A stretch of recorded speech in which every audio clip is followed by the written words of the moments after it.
আমরা অনেকদিন পরে আবার আসলাম, জঙ্গল টঙ্গল পরিষ্কার করলাম, এখানে চারি সাইডে ঘিরা দিয়ে দিলাম। যেহেতু আমরা এখন নতুন করে ছাগল পালা শুরু করছি, যে কারণে ঘিরা না দিলে থাকা যাচ্ছে না, ছাগল সব খেয়ে নিবে।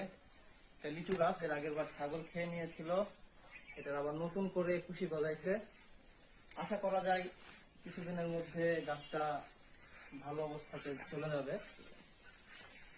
এতটুকু আজকে করলাম, আজকে অনেক সময় নিয়ে সামনে বার আবার আসবো, আবার অন্য একটা কিছু নিয়ে আপনাদের সামনে হাজির হব।